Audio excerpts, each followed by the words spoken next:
오늘은 인맥 관리가 쓸모없는 이유에 대해서 이야기해보려고 해요.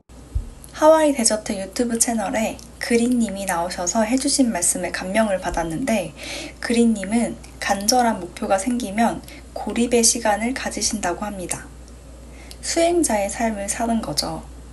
원하는 것을 이루려면 시간과 나의 에너지, 체력을 투입해야 하기 때문에 불필요한 시간을 먼저 없애고 내가 확보할 수 있는 시간 안에 몰입을 해야 한다는 것입니다. 이명고시에서도 이 고립의 시간을 가졌던 것이 도움이 되셨다고 합니다. 그리고 독서를 나침반 삼아 힘들 때는 책을 읽고 거기서 답을 얻으셨다고 합니다. 끌어당김, 계속 그것을 생각하고 쓰고 말로 하면 이루어진다는 것을 너무나 많이 경험하셨다고 합니다. 그 생각을 계속하면 이상하게도 세상에서 계속 그 기회를 주었다고 합니다. 그 지름길로 안내를 해주었다고 해요. 불편의 다리를 건너기 힘든 사람들에게 이런 말씀을 해주셨는데요. 완벽주의보다 완료주의. 일단 하고 하나씩 보완해 나가자는 것입니다. 나의 현실과 목표의 괴리감이 크니까 목표에 압도되는 경우가 많은데, 그린님은 사람이 제로일 때를 생각한다고 하십니다. 저 사람이 처음 시작했을 때도 나랑 똑같다. 지금 저 사람의 결과에 주눅들지 말고 나는 차근차근 내가 오늘 할 것을 하면 된다. 저는 그린님의 말씀에 공감하면서도 많은 영감을 받았어요. 내가 원하는 목표가 확고하다면 주변 사람의 말들에 신경 쓰기보다 내가 원하는 것, 나에 대한 집중과 탐구가 훨씬 중요하다는 것입니다. 드로우 앤드류 유튜브 채널에 출연하신 김종원님은 이런 말씀을 하셨습니다. 인맥을 만들고 유지하기 위해서는 한 명 한 명 계속 만나고 소통을 해야 하는데요. 내가 내 일에 집중해서 매일 인스타에 글을 쓰고 인스타로 1000명을 모으면 나를 아는 사람 1000명이 생기게 되는 것이고, 그들을 관리할 필요 없이 내가 하던 일을 하면 1000명이 10,000명이 되고 10만 명이 되는 것이라고 하셨습니다.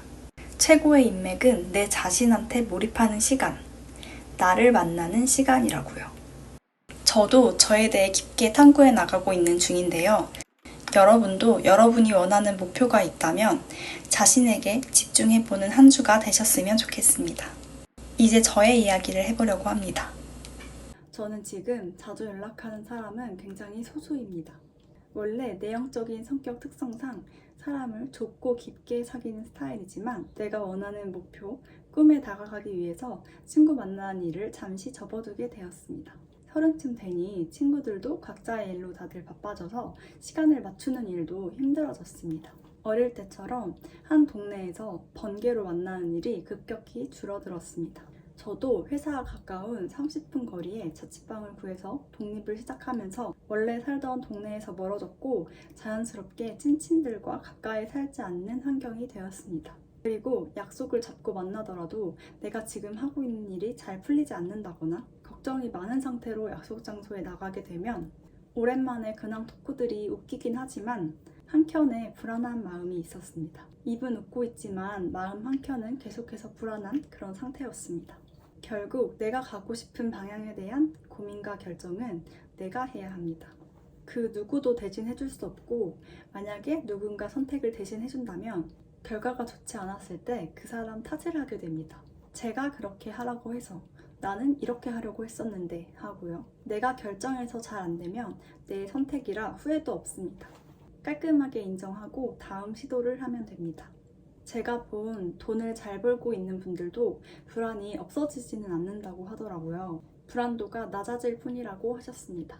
왜냐하면 1000만 원을 벌고 있다면 2천만 원을 벌고 있는 사람이 보이고, 2천만 원을 벌고 있다면 3천만 원을 벌고 있는 사람이 보이기 때문에 목표가 계속해서 재조정되고 끊임없이 더 높은 경쟁 상대와 비교하게 되기 때문입니다. 그러면 지금처럼 불안하지만 회사를 떠나 새로운 도전을 하는 사람은 어떤 스탠스를 취하는 게 좋을까요? 나를 잘 보살피고 불안도를 다스리는 연습을 하는 것, 나에 대해서 관대하고 작은 성공들을 계속해서 쌓아가는 것, 지금 내가 할 수 있는 것을 하는 것, 이것이 최선이라고 생각합니다. 저는 MBTI P이지만 시간표대로 빼곡히 계획을 세워놓고 그대로 지키지 않으면 왠지 하루를 망친 기분에 휩싸입니다. 욕심을 가득 담아 시간표를 빼곡하게 세워놓고 스스로 패배감에 휩싸이게 하는 건데요. 저는 다른 방식으로 접근하기로 했습니다. 하루에 인스타그램 업로드를 한 개씩 하는 것입니다. 게시글을 업로드하려면 어쨌든 컴퓨터 앞에 앉아야 되고 그렇게 앉으면 계속해서 무언가 업무를 이어나가기 때문에 나의 성향에 더 맞는 전략이라고 생각했습니다. 이렇게 1년간 꾸준히 하다 보면 오늘과는 사뭇 다른 성장한 나를 볼 수 있지 않을까 기대가 됩니다. 불안해지지 않으려고 하지만 퇴사한 지 시간이 지날수록 불안감이 엄습하고 많은 계획들을 짜보지만 MBTI가 P인 저는 계획의 완료라고 체크할 수 있는 것들이 많이 없어집니다. 그래도 작은 성공으로 자기 효능감을 채우려고 합니다. 그래서 저는 인스타그램 1일 1 업로드로 무기력함을 벗어나는 매일 주체적으로 사는 장치를 두었는데요. 할 일 리스트가 엄청 쌓여 있지만 지금 제가 당장 할 수 있는 것들을 하나씩 클리어해 나가려고 합니다. 할 수 있는 것을 하면 체크리스트가 다 채워지는 날이 오지 않을까요? 그리고 먼저 퇴사의 길을 걸으신 크리에이터 분들의 삶을 보고 배우려고 노력하고 있습니다. 최소한 선배님들이 가신 발자취만 따라가도 비스무리한 성취를 할 수 있지 않을까 하는 기대가 있습니다.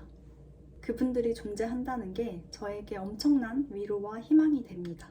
그리고 노하우를 마구마구 풀어주셔서 너무 감사합니다. 저도 저와 비슷한 고민을 하시는 분들에게 도움을 주는 사람이 되고 싶습니다.